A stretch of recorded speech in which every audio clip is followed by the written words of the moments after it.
It is unreal. And then the other thing is that it's so not. And that's what I want people to know. Like, it's so unreal. And the fact that it's not, to me, if that's possible, I always think, like, what else is possible?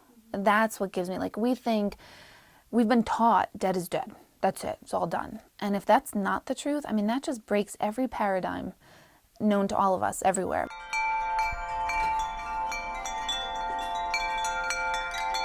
I'm pretty ordinary, boring. I have an unrelenting passion for people, for grief, for the other side, understanding physics, understanding what's the bigger reality, why are we all here. I've been doing this with full awareness 15 years.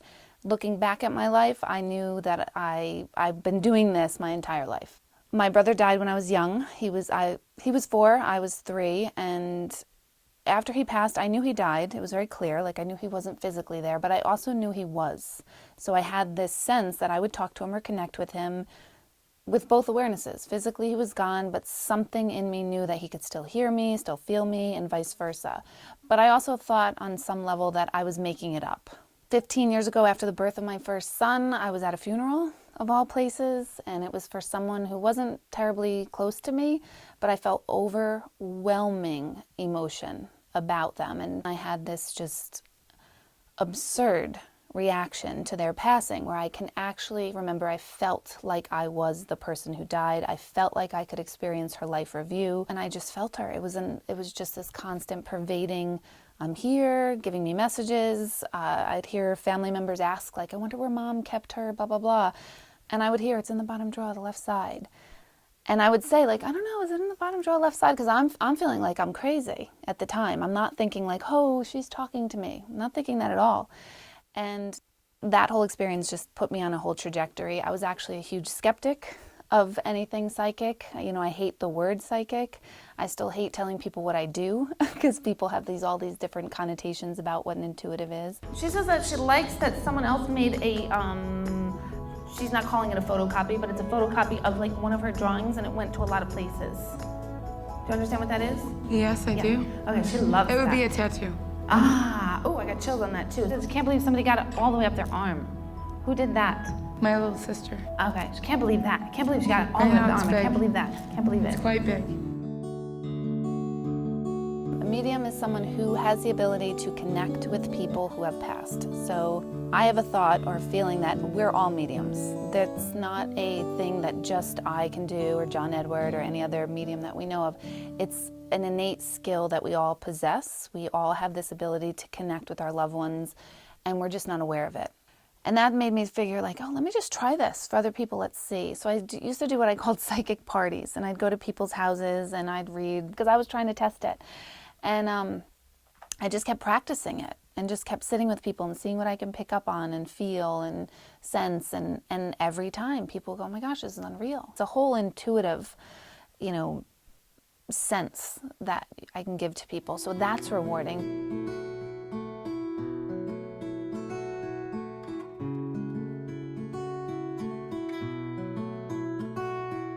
My grandfather's name was James. People called him Jim. I called him Papa, Pop for short. A month before his 82nd birthday, he passed away. He was very into like today's television. He watched The Sopranos and NCIS and kept up to date with the news and politics. So it was really good to talk to him about like pop culture. My grandpa was a very quiet person, but then when spoken to, he obviously was going to tell you, his mind. He liked to curse a lot, and he was very opinionated, but in the right moment, he was able to give you good advice and tell you stories, and he always was telling me things about his childhood and his friendships and being in the military and stories like that. We were able to like bond over memories that he got to tell me about, so I always got to appreciate that. My mom's name was Rosemary Sweeney. She was married to my dad, Joe. She had my older sister, Megan, and then me. We all lived in the same house in Queens. It was her family home. We're still living there. She was always, at every spelling bee, math, triathlon, whatever it was. Like, although she was working all the time, like, she always made the time for me, my sister, and her family in general. She was a really, like, giving woman. She would give you the shirt off her back if you asked her for it. She taught me that despite her being sick, with her cancer and everything, that, like, she still was such a vibrant, like, exciting woman. You know, with her working so much, a lot of the time I got to spend with her was actually in a car. It was either picking up my dad from work, picking me up from school, dropping me off, picking up my sister from the train station. It was, like, always in the car. And we would just sing to show tunes and Disney music and all of this. And, like, it was just so nice to just have someone who wanted to talk to you, to fill up, like, the white noise. And I think my fondest memories of her are, like, in the car doing stuff, just the two of us, like, talking. The doctors gave her 6 months to live when she was first diagnosed. And 7 years later, she was still doing pretty okay until the end. And I think that says a lot about her. She was at the point where she couldn't speak anymore. And I was laying in her bed with her while she was asleep, and I was holding her hand and I was talking to her. And I said, I love you, and I went back to school. But on Tuesday, my dad said to come home because it was, you know, she wasn't doing very good. And I got the call saying she had passed, and I found out that she and my dad had fallen asleep, and she had her cat, her dog. She was not in a hospital bed. She was in her own family home. She, I think her last couple of hours were comfortable, despite the past few weeks that weren't so comfortable for her. He fell unexpectedly in his house, and my grandma found him. They rushed him to the hospital, and things were not getting any better. His intestines were rising up past his stomach to his lungs, like affecting his breathing. They gave him the option of putting him on a ventilator, which would make him not be able to talk. So everyone said, you know, their last things to him, knowing that potentially that could be the last things he ever said. My mom and my uncle, they drove home. 15 minutes later, they get a phone call that my grandpa was flatlining and to come back as soon as they can. They didn't even make it into the hospital before they had called that he had died. Losing someone that you really love is the worst thing we can go through. But the grief, there's so much benefits from the grief. Closure helps you along that process of, like, okay, this wasn't my fault, or okay, this person was going to pass anyway, or they're still with me, they're still around, they are not angry with me, you know, because those are the thoughts and the feelings that will get us stuck. And then we don't transform and we don't move. So when you can kind of push someone and relieve those sticking places, then they have that ability to just take off. My mom has talked to family members like my dad's dad and aunts and uncles that have passed on. And my aunt has talked to her father who passed away a little less than 20 years ago. And he's been able to, like, give her some closure, and it's always intrigued me. So I'm glad that I have the opportunity to do the same and see if my grandfather and maybe my other grandfather have something to say to me. Obviously, because it was so sudden, things in my family weren't really set in stone, and there were some tension to begin with, and I think that he left at a time of, like, panic, and things haven't been the best. Family relations haven't always been the best, and I kind of wish that he would touch upon that and say, you know, I understand that things are going wrong, but things will get better, and, like, he's watching over us and making sure that we're all doing the right thing. My mom has been really strong in helping the family get through and make some changes, and I hope that he acknowledges that and acknowledges my efforts as well.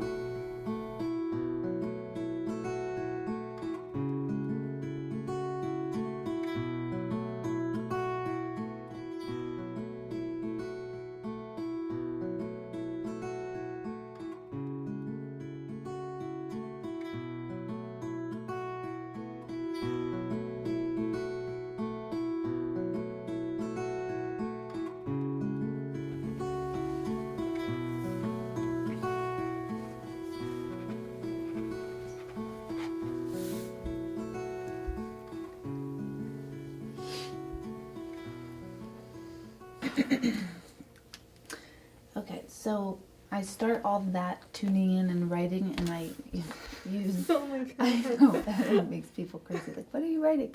I use black ink at first, and then I change my pen to purple. And the reason why I do that is so that later, when you're going over this paper, you're going to be able to see exactly what it is I wrote in while I was just quiet, which is all black, versus stuff I'm writing in now as we're talking.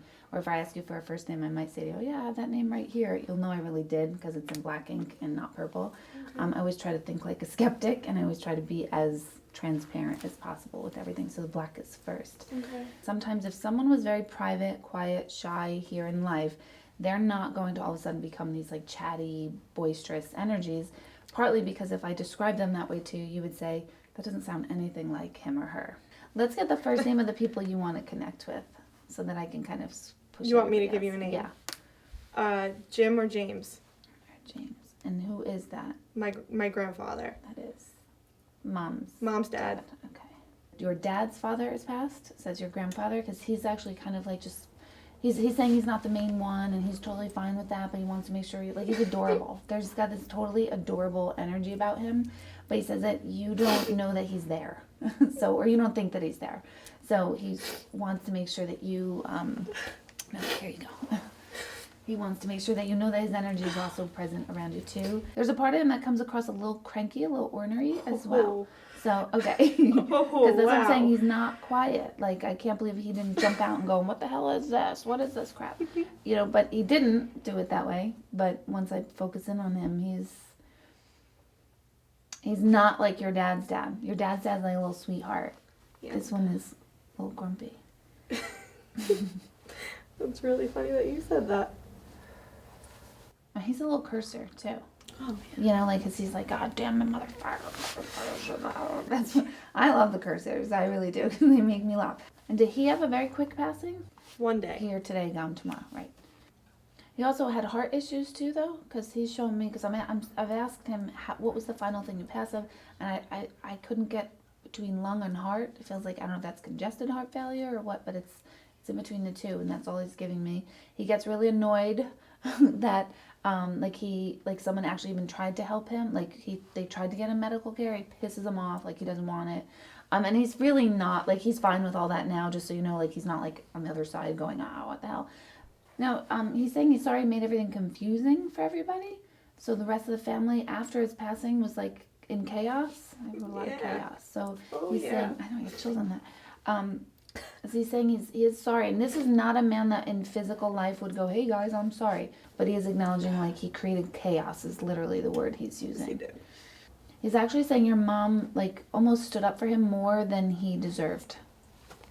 Wow. Yeah. And you do have to, that actually makes me cry, so that means, like, that makes him emotional, so that means she needs to hear that. And he's thanking you for, like, I don't even know how to, like, really interpret it, but it's like coming to, it's not like coming to grips with his passing. It's not that. It's sort of like seeing him as he really was, seeing him for truly who he was. And that's not all good either. Do you know what I mean? So he wants to let you know, like, you have a keen eye on who he is. You know how, like, everybody gets glorified after they pass? Like, what a great person. And meanwhile, they were kind of not sometimes. He's saying you're not doing that, and he appreciates that you're not. You're remembering him as he really was. I hope to get some sort of validation. My mom was definitely the person I always went to for advice or for consideration when I was doing anything. And not having her in my life is really hard because my life is such in a transitional period right now, and not having her is like kind of difficult because I can't go to her for those questions I always used to go to her for. So if I could get the medium to kind of like remind me, like, you're doing a good job, like, don't worry about it, I'd be really happy. While we were sitting, I started tuning in. And at first, I wrote all my perceptions, thoughts, feelings, everything that's coming through, and I'm writing in black ink. She's joking about, like, what took you so long? You know, like, why did it take this so long? Yeah. What took you so long? She's crazy. She's fun. She's not quiet. Everything about her, she's very jolly. She's very optimistic. She's very, like, don't let him see a sweat type. Mm-hmm. Oh yeah. She's definitely not a martyr. And she's telling me she doesn't raise martyrs. Like, doesn't raise entitlement. Do you know what I mean? That sort of thing. And she loves that. She's also showed me she's very glamorous. My hair's good, my outfit is good, and I'm happy with myself. You know, that kind of like show her. Did Mom always have her nails done? Yeah, Because she is sitting there showing me how proud she is of her nails. especially at the end. And she's proud of them. Was she really big into plays as well? Yeah. I always ask them, like, show me what your heaven is like. You know what I mean? And her heaven is like, I get to go to the plays. What she says, her passing doesn't feel like a complete shock, except when it happened. It was so fast. Mm-hmm. Do you understand? So that tells me there was illness related. It wasn't like a car accident. And then Mom says the biggest gift for her was there was so much laughter at the end of her life. And that was literally right.